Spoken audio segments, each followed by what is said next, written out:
क्या गौतम गंभीर की नौकरी जा सकती है, या नौकरी ना कहें तो पद जा सकता है? किस पद पर है वो? टीम इंडिया के कोच के पद पर।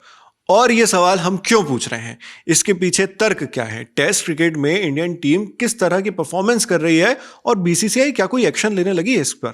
ये सारी जानकारियां हमारे साथी सुकांत सौरभ ने इकट्ठी की हैं, जो बारी बारी से आपको बताएंगे। सबसे पहले तो सुकांत, आप ये बताइए कि ये सवाल कहां से आ रहा है कि क्या गौतम गंभीर की नौकरी जा सकती है, क्या वो कोच के पद से हटाए जा सकते हैं? देखिए, ये बिल्कुल अभी 1-2 घंटे पहले की खबर आई है। हाँ। और वो खबर है, एक न्यूज एजेंसी ने उस खबर को किया है जी। और उनके अनुसार ना सिर्फ जाने की बात थी, मतलब विकल्प भी तलाश लिए गए थे। अच्छा। तो मतलब आप समझ लीजिए कि बीसीसीआई कितना सीरियस है चीज़ों को लेकर के। और उनसे बात भी हुई है, लेकिन वो बात अलग है कि उस बंदे ने मना कर दिया, इसलिए तत्काल तो ऐसा है कि मतलब जिनसे बात की जा रही थी कोच के लिए अगले, हाँ, उन्होंने मना कर दिया। जी। तो कुल मिलाकर के ये कहा जाए नावेद भाई, तो है सीन ये कि गौतम गंभीर की अगुवाई में अभी तक हम सेना कंट्रीज के खिलाफ, जो south Africa, England, New Zealand, Australia, उनके खिलाफ 10 टेस्ट मैच हार चुके हैं। और उनके जब से वो कोच बने हैं, ओडीआई T20 में बहुत अच्छी चल रही है उनकी कोचिंग, लेकिन जब टेस्ट कोचिंग की बात आ रही है तो वहाँ पे हम बहुत बुरी तरह से एक्सपोज हो जा रहे हैं। न्यूजीलैंड के अगेंस्ट हम 3-0 से हारे थे, उसके बाद साउथ अफ्रीका से अभी हाल में 2-0 से हम सीरीज हार गए। तो लगातार जो ये हार चल रही है, और इसके बाद गौतम गंभीर को भी पता था कि बीसीसीआई एक्शन ले सकता है। उन्होंने कहा भी था प्रेस कॉन्फ्रेंस में कि अब ये कॉल बीसीसीआई को लेना है कि क्या करना है। और जो रिपोर्ट है उसके अनुसार बीसीसीआई के एक सीनियर ऑफिशियल्स ने वो मुलाकात की वीवीएस लक्ष्मण के साथ। अच्छा, जो नाम भी पता चल गया है। जी, वीवीएस लक्ष्मण के साथ मुलाकात की। और वीवीएस लक्ष्मण वर्तमान में अगर बात करूं तो बीसीसीआई के सेंटर ऑफ एक्सीलेंस जो बेंगलुरु में है, जो पहले नेशनल क्रिकेट एकेडमी के नाम से जाना जाता था, एनसीए के नाम से जाना जाता था, वो बीसीसीआई के सीओई में अभी हेड है, ओवरऑल हेड है। तो वो वहां पे उस रोल में है। जब उनसे संपर्क किया गया कि अब हम रेड बॉल क्रिकेट में सोच रहे हैं कि स्प्लिट कोचिंग के बारे में, जो एक बार चर्चा हुई थी जिस समय न्यूजीलैंड के टेस्ट सीरीज में हमें हार मिली थी, तब भी ये चर्चा हुई थी कि क्या स्प्लिट कोचिंग इंडिया के लिए सही विकल्प हो सकता है। क्योंकि अगर टेन्योर की बात करें नावेद भाई, तो गंभीर का टेन्योर 2027 वर्ल्ड कप तक का है जी। तो उससे पहले ये स्प्लिट कोचिंग की बात नहीं होनी चाहिए थी, लेकिन अब क्योंकि परफॉर्मेंस लगातार आपका खराब होता जा रहा है और आप वर्ल्ड टेस्ट साइकिल में, जो चैंपियनशिप साइकिल है, उसमें बहुत पीछे चले गए, तो उस लिहाज से भी तो ये कहीं ना कहीं ये एक मांग उठ भी रही थी, लोगों में भी ये मांग उठ रही थी। तो बीसीसीआई उसको कंसिडर कर रहा है, उनसे संपर्क किया और लक्ष्मण ने उस पर रिप्लाई ये किया कि नहीं, वर्तमान में मैं बीसीसीआई के सेंटर ऑफ एक्सीलेंस में अपने जिस पद पे हूँ उस पर कंटिन्यू करना चाहता हूँ। तो ये जो आप स्प्लिट कोचिंग जिसकी आप बात कर रहे हैं सुकांत, मैं जहां तक समझ पा रहा हूँ ये वही है कि अलग अलग फॉर्मेट में अलग अलग कोचेज प्रेफर किए जाएंगे, इस तरह की कोई चीज? जी बिल्कुल। स्प्लिट कोचिंग का मतलब ये है कि व्हाइट बॉल यानी कि वनडे और T20 में गंभीर ही कोचिंग करते रहे, लेकिन जो रेड बॉल क्रिकेट है यानी जो टेस्ट मैच, टेस्ट क्रिकेट में वो एक अलग कोच लेकर के आए। देखिए, द्रविड़ के काल में ये सब नहीं करना पड़ा क्योंकि हम ऑलरेडी 2 बार फाइनल खेल चुके थे। जिस समय गंभीर कमांड लिए थे उस समय टीम इंडिया 1 नंबर पे थी वर्ल्ड टेस्ट चैंपियनशिप साइकिल पे। अभी क्या रैंकिंग चल रही है? अभी का तो बस नावेद भाई पूछिए मत, क्योंकि 6 नंबर हम आउट ऑफ 5 हैं, नंबर 6 पे हैं और पाकिस्तान भी हमसे आगे है अभी। मतलब हम टॉप 5 पर भी नहीं और पाकिस्तान क्रिकेट टीम इंडिया से ऊपर है इस वक्त। बिल्कुल, क्रिकेट में बिल्कुल। तो परसेंटेज के हिसाब से ये देखा जाता है, पीसीटी होती है, परसेंटेज कैलकुलेशन किया जाता है, उसके हिसाब से ये देखा जाता है कि मैच में आप कितने विन परसेंटेज क्या है। तो आज एक और चीज़ बदला है, क्योंकि देखिए आप देखो, अभी तक ऑस्ट्रेलिया सारे मैचेस जीत के आया था, तो उनके जो है 100% पीसीटी के साथ वो टॉप पे थे।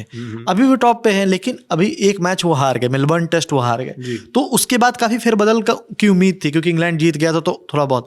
लेकिन जो सबसे खराब बात यह है कि इंग्लैंड हमारे से जस्ट नीचे है, और इंग्लैंड अगर अगला टेस्ट मैच जीत जाता है तो वो हमें और नीचे कर सकता है। तो मतलब 6 से 7वें पे भी जा सकते हैं। बिल्कुल। तो कहीं ना कहीं जो चीज़ें हैं वो इंडिया के लिए बहुत अच्छी नहीं है। और अब अगला टेस्ट सीरीज, जो आपको अगली टेस्ट सीरीज खेलनी है, वो खेलनी है अगस्त 2026 में और वो दौरा करना है श्रीलंका का। फिर उसके बाद आप न्यूजीलैंड जाएंगे अक्टूबर में। तो कुल मिलाकर के टीम इंडिया के पास एक लंबा गैप है। तो हो सकता है कि उससे पहले ये, क्योंकि अगर देखिए अभी लक्ष्मण ने मना कर दिया है, लेकिन ऐसा नहीं कि बीसीसीआई शांत बैठने वाली है। वो कहीं ना कहीं उस पर विचार करेगी, क्योंकि देखिए गंभीर के साथ ये बहुत बड़ी समस्या चल रही है कि आप घर पे नहीं हार सकते हो। बिल्कुल, डोमेस्टिक क्रिकेट में, मतलब डोमेस्टिक ग्राउंड में अगर आप सही परफॉर्म नहीं कर पा रहे हो तो बिल्कुल, पहले आप 3-0 से हार गए न्यूजीलैंड से, फिर उसके बाद साउथ अफ्रीका से 2-0 से हार गए, तो ओवरऑल बहुत बड़ा इंपैक्ट पड़ा है। देखिए मैं बता रहा था पिछले साइकिल के बारे में। हाँ, आप वो रैंकिंग की बात कर रहे, जब मैंने आपको बीच में टोक दिया था, वो आप कह रहे थे राहुल द्रविड़ के टाइम पे हम फर्स्ट नंबर पर चल रहे थे। बिल्कुल, उसके बाद आया न्यूजीलैंड सीरीज। न्यूजीलैंड टीम कभी भी इंडिया में एक बार भी टेस्ट सीरीज नहीं जीती थी। उस टीम ने आपको न सिर्फ हराया, उस टीम ने क्लीन स्वीप कर दिया।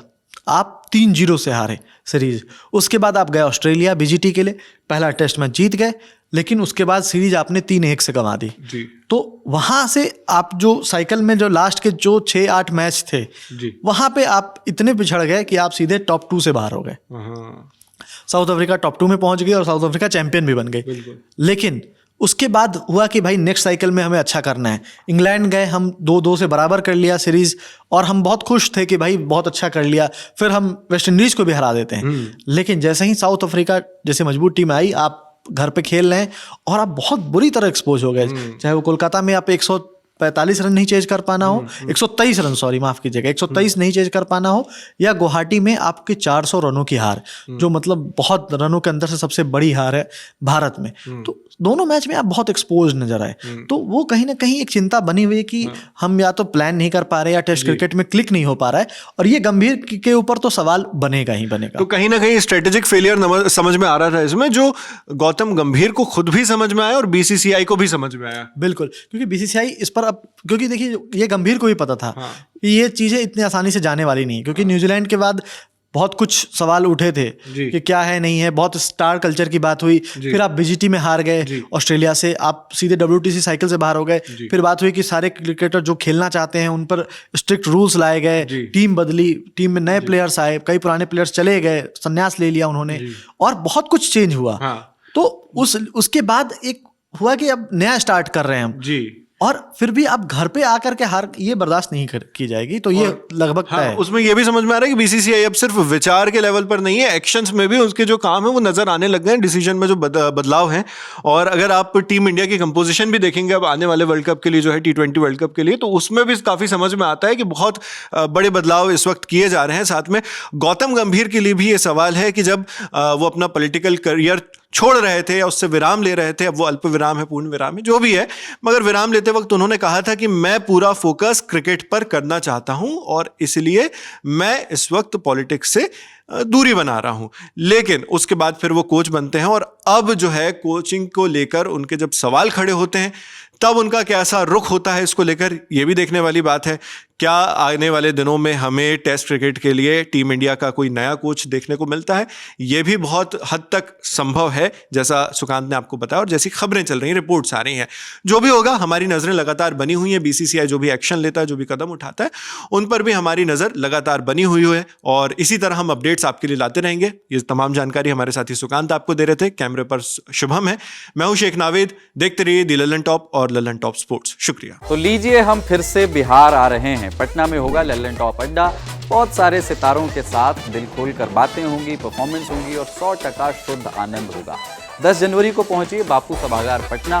फ्री रजिस्ट्रेशन के लिए क्लिक कीजिए thelalantop.com वेबसाइट पर दिए हुए बैनर पर और पहुंचिए पटना के सबसे जबरदस्त अड्डे में। आ जाइए।